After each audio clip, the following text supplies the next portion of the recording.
friend. Hopefully you brought your chair, your blanket, and have your snack because we're jumping right in this one. So I'm scrolling through YouTube the other day and I get hit with this ad. Third time. Happy music, American flags, smiling families. The one big beautiful bill is now law. $10,000 more in your pocket, strengthened Medicaid, secured borders. I click away, watch a cooking video, another ad. Same message, different footage, but same talking points. Go back in later that evening, there it is again. And here's what got me thinking. Where's the other ad? Where's the response? Where's literally anyone with a different take getting the same airtime? Because Americans for Prosperity, that's who's running these ads, they've dropped $4 million on this campaign. $4 million. To tell you one side of one story about one massive piece of legislation that literally affects every American. And the silence from the other side? Deafening. Now, before you think this is me complaining that Americans for Prosperity exists, it's not. They're allowed to advocate. That's literally what advocacy groups do. They have an ideology, they have funding, they have a message, and they are rebroadcasting it. That's America. That's fine. What's not fine is that they're the only voice most people are hearing. Let me paint you a picture of what's actually happening here. Americans for Prosperity is a conservative advocacy group. They're a 501c4 nonprofit founded by the Koch brothers. They're deeply aligned with Republican policy goals. They've got millions of dollars in funding and a sophisticated media operation. Again, nothing illegal or even unusual about that. That's how advocacy works. They're running ads about the one big beautiful bill, the OBBB, which was signed into law back in July. And they're telling you it's going to transform your life. Permanent tax cuts, economic boom, strengthened healthcare, lower costs. It's the whole package. And you know what? Maybe they genuinely believe that.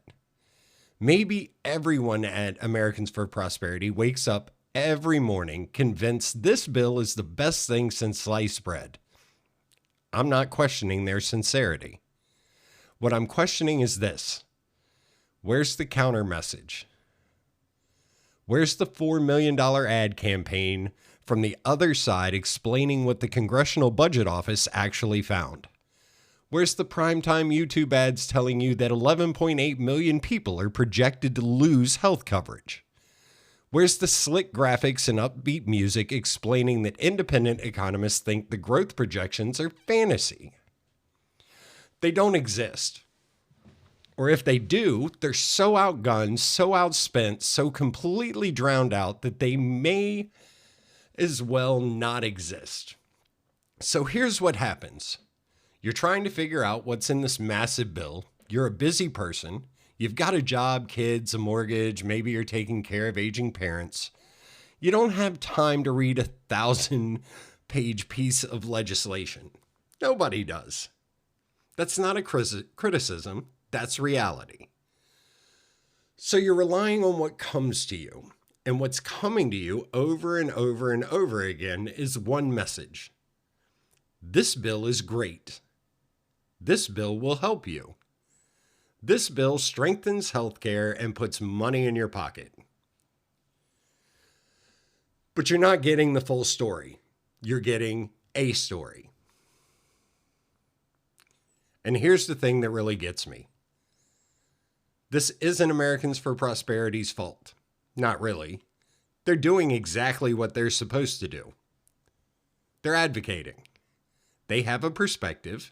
They have resources. And they're using those resources to promote that perspective as loudly and as widely as possible. That's the game. That's how it works. The problem, the real problem, is that there's no counterbalance. There's no equally funded, equally sophisticated campaign explaining the trade-offs. There's no primetime ad buy from a progressive group walking through the Congressional Budgetary Office's analysis. There's no viral YouTube campaign from a nonpartisan think tank saying, hey, here's what the actual data shows. It's just AFPs talking over and over, unopposed. You want to know what that reminds me of? It reminds me of the time I had to buy a car and the only person I could talk to was a salesperson. Not a mechanic, not Consumer Reports, not my buddy who knows cars. Just the guy whose job it is to sell me the car. And he was very nice, very friendly, very convincing. But I would have been an idiot to buy that car without getting a second opinion. So why are we doing that with legislation that affects healthcare for millions of people? Let's talk about the Medicaid messaging specifically, because this is where the absence of opposing voices becomes really dangerous. AFP says the bill strengthens Medicaid by eliminating fraud and adding accountability. Only people who refuse to work or don't check in properly will lose benefits. Sounds reasonable, right? But the Congressional Budget Office, a nonpartisan, boring, just crunches the numbers group, says 11.8 million people will lose health insurance by 2034. The bill cuts $1 trillion from Medicaid over 10 years. Experts are warning that people will lose coverage not because they're refusing to work, but because they can't navigate the paperwork maze designed to prove eligibility. Now, those are two very different pictures. And maybe you look at both and decide AFP is right. Maybe you think work requirements are worth it. Maybe you think $1 trillion cut is necessary, and that's a valid opinion. But you should be hearing both sides before you form that opinion. Instead, what you're hearing on repeat in your YouTube feed or your social media feed, your Facebook ads, in your podcast pre-rolls is one side. The side with $4 million to spend. This isn't unique to AFP or this bill. This is the pattern now. Whoever has the money controls the message. Whoever can afford the ad buys, the social media campaigns, the influencer partnerships, they get to shape the reality for millions of people who are just trying to understand what's happening in their country. And the opposition? Well, they're writing think tank papers that nobody reads. They're reposting on X to their echo chambers. They're doing interviews on MSNBC that only people who already agree with them will watch. They're not meeting people where they are. They're not buying YouTube ads that play before your cooking video. They're not investing in the kind of mass communication that actually reaches regular people who aren't already political junkies. Let me ask you this.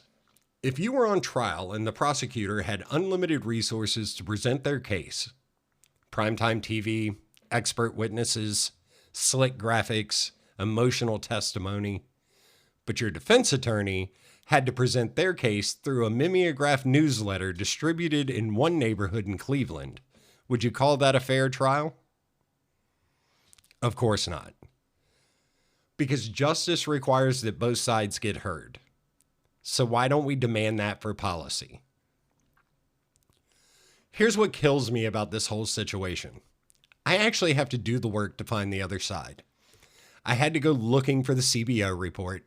I had to search out factcheck.org. I had to read analysis from the Center for American Progress, which, by the way, is also an advocacy group with its own bias, just pointing in the opposite direction.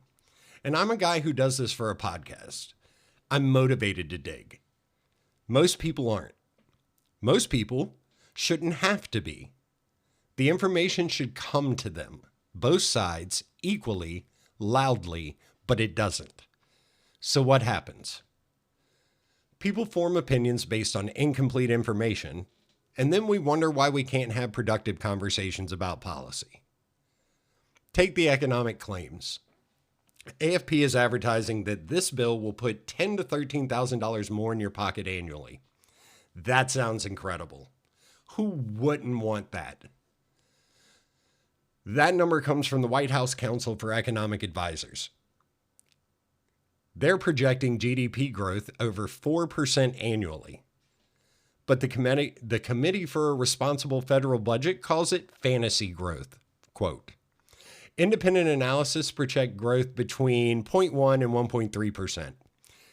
At those rates, your actual benefit would be a tiny fraction of what's being advertised. But unless you're the kind of person who reads budget committee reports for fun, you're never going to know that. Because nobody's spending millions to tell you that. Nobody's putting it in an ad that plays during your Spotify commute.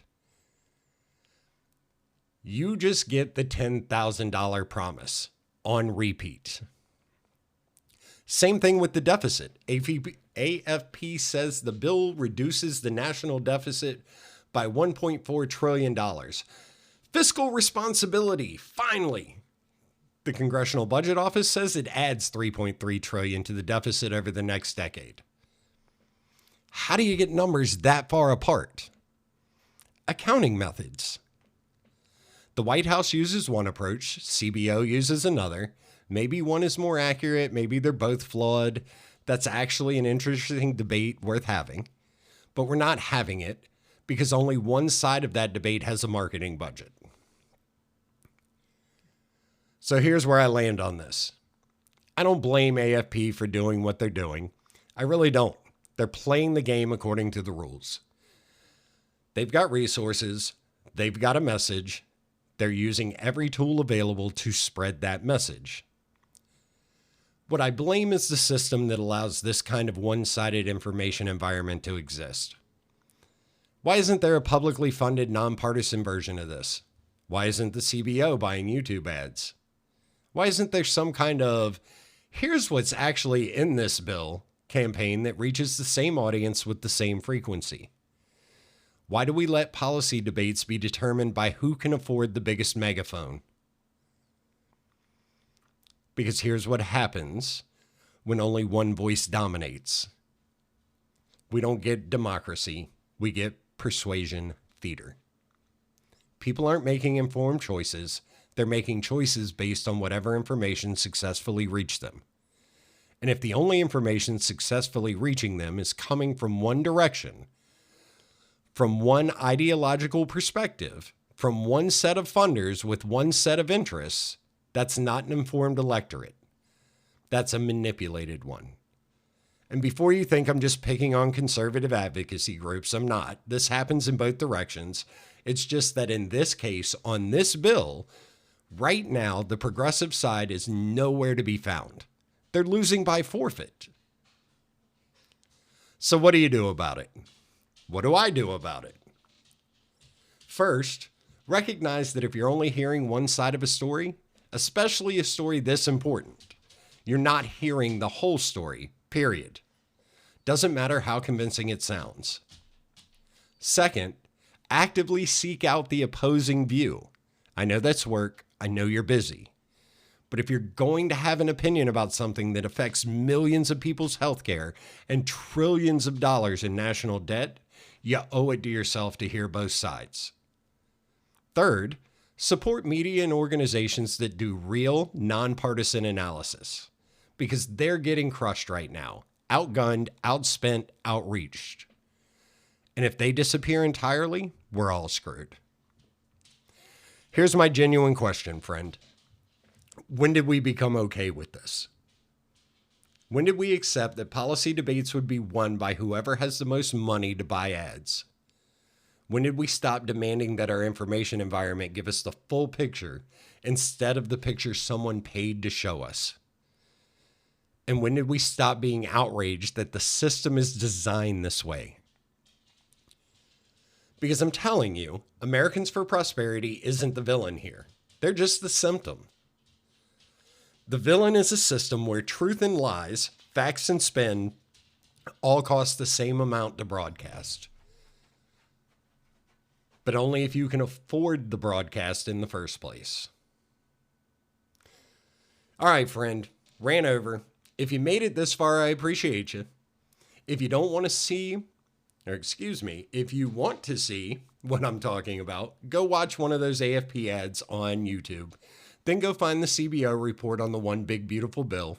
Read both. Compare, ask yourself, why did one of those come to me automatically while the other required me to go looking? So until next time, remember, a one-sided conversation is just a monologue, and we deserve better than monologues when it comes to our democracy. Stay curious, stay skeptical, and demand the whole damn story. Now get off my lawn.